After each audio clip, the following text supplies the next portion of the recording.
Welcome to English class, my dear students.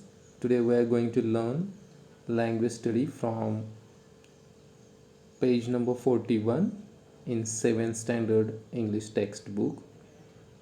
You have learned in standard 6 that verbs or action words have different forms to show the time at which the action happens.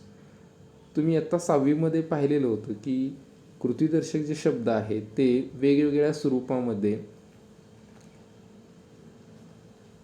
वेळ दर्शवतात, म्हणजे ती घटना, ते actions केव्हा घडलेले आहेत ते. Now look at these 3 sentences given here. First one is in the past tense, second in present and third in future tense. Past म्हणजे भूतकाळ, प्रेझेंट म्हणजे वर्तमान काळ आणि फ्युचर म्हणजे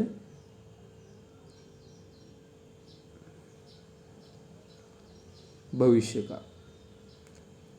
Look at the sentence. In the past, he lived in a hole. He lived in a hole. Lived is a highlighted word here. Huh? In present tense, he lives in a hole. तो छिद्रात राहतो. Future tense, he will live in a hole. Will live is highlighted. तो छिद्रात राहील. आता इथं तिन्ही वाक्यांमध्ये जे highlight केलेले वर्ड्स आहेत ते क्रियापद दर्शवत आहेत आणि ते क्रियापद वेगवेगळ्या काळांमध्ये आहेत ते दर्शवत आहेत. ते क्रियापदाचं जे रूप आहे, फॉर्म्स आहे, ते त्याच्यावरून आपल्याला ते कोणत्या काळामध्ये ते घटना घडते हे आपल्याला लक्षात येते. For example, lived. लिव्ड म्हणजे राहत होता, लिव्ज म्हणजे राहतो, आणि विल लिव्ह म्हणजे राहील. म्हणजे वर्तमान, भविष्य, भूतकाळ, वर्तमान काळ आणि भविष्यकाळ हे तिन्ही काळ इथं दिलेले आहेत.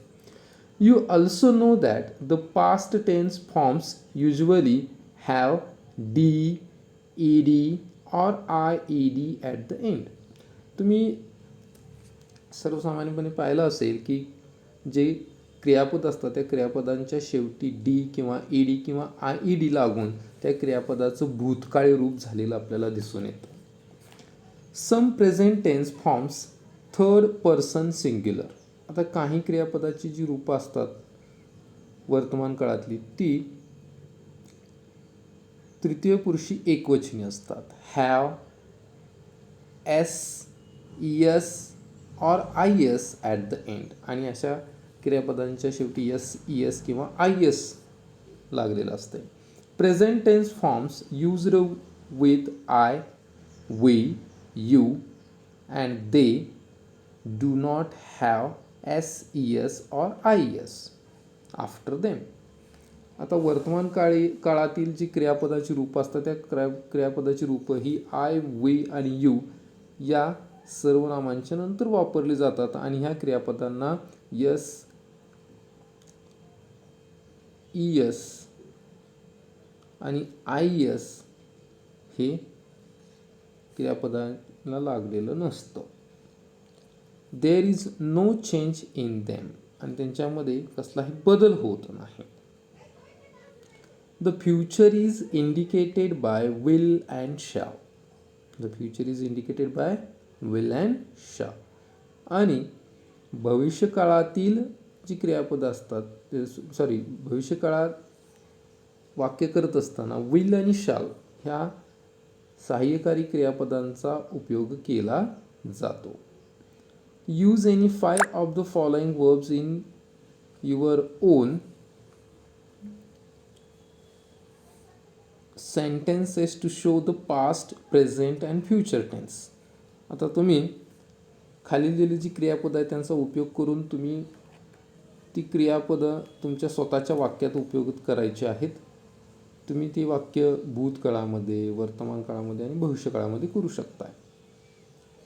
Like, love, answer, scamper, wait, snip and laugh हे क्रियापदं दिलेले आहेत आणि त्याचा उपयोग आपण तिन्ही काळामध्ये इथं करायचा आहे आणि हा टेबल कंप्लीट करायचा आहे. First example is given there. Liked past टेन्समध्ये आहे, प्रेझेंट टेन्स वर्तमान काळामध्ये लाईक अथवा लाईक्स, फ्युचर टेन्समध्ये विल लाईक. तर या पद्धतीनं तुम्ही हे दिलेली जी क्रियापदं आहे त्या क्रियापदांचा या 3 काळांमध्ये ती लिहून काढायचे आहेत आणि हा टेबल कंप्लीट करायचा आहे. आता या टेबलच्या खाली एक सूचना दिलेली बघा. Can you complete the following table? Note that these verbs have irregular past tense forms. आता खाली जो टेबल दिलेला आहे दुसरा, त्या टेबलमध्ये क्रियापदं दिलेली आहेत आणि तो टेबल जो आहे तो इरेग्युलर वर्ब्सनी तो कंप्लीट करायचा आहे. इरेग्युलर वर्ब्स, रेग्युलर आणि इरेग्युलर असे 2 क्रियापदं असतात. तर ही जी क्रियापदं आहेत, रेग्युलर क्रियापद म्हणजे ज्या क्रियापदांना ईडी प्रत्यय लागून त्याचं भूतकाळी रूप होतं ती रेग्युलर वर्ब्स असतात. आणि इरेग्युलर वर्ब्स हे बहुधा त्यांचं पास्ट टेन्स होत असताना त्यांच्या स्पेलिंगमध्ये बदल होतात आणि त्याचं रूप फॉर्म बदलतं. आता इथं तसं दिलेलं आहे. एक्झाम्पल एक बघा दिलेलं आहे 1. वेंट. वेंट पास्ट टेन्समध्ये आहे म्हणजे गेला. प्रेझेंट टेन्स म्हणजे गो किंवा गोज. बघा स्पेलिंग बदललं पूर्णपणे, शब्द इथं बदललेला आहे. फ्युचर टेन्समध्ये विल गो. आता इथं हा जो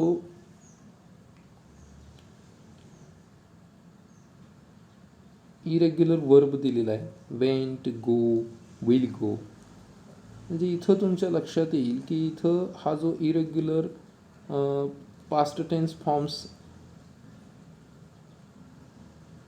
मध्ये जो वर्ड दिलेला आहे तो वर्ड वेंट आहे, त्यानंतर गेव आहे, फ्ल्यू आहे. त्यामध्ये ईडी प्रत्यय न लागतं त्या स्पेलिंगमध्ये बदल झालेला आहे आणि त्याचं पास्ट टेन्स झालेलं आहे त्या वर्बचं.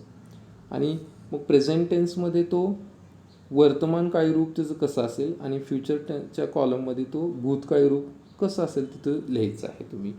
फॉर एक्झाम्पल कमचं पास्ट टेन्स विल केम आणि फ्युचरमध्ये विल कम. ईट किंवा इट्स याचं past tense will ate, ate आणि फ्युचर टेन्समध्ये तो येईल विल ईट फ्युचरच्या कॉलममध्ये. त्यानंतर पास्ट टेन्समध्ये दिलेला आहे गेव, प्रेझेंटमध्ये गिव किंवा गिव्ज आणि फ्युचरच्या कॉलममध्ये ते विल गिव. पास्टमध्ये फ्ल्यू आहे, त्यानंतर प्रेझेंट टेन्समध्ये फ्लाय किंवा फ्लाईज आणि फ्युचरमध्ये विल फ्लाय. तर या पद्धतीनं keep adding more verbs to these table of tenses. तर अशाच पद्धतीनं तुम्ही या टेबलमध्ये आणखीन काही शब्द ॲड करत राहायचं आहे. आता इथं तारा काय म्हणते बघा. तारानं इथं 3 काळांमध्ये वाक्य तयार केलेलं आहे. Last year I wrote poems. गेल्या वर्षी मी कविता लिहिल्या. भूतकाळातला आहे ते. Now I write short stories. आता मी छोट्या कथा लिहित आहे म्हणजे वर्तमान काळातला आहे. In future I will write novels. आणि भविष्य काळात मी नॉवेल्स कादंबऱ्या लिहिणार आहे. So in this way you have to use the different forms of verbs.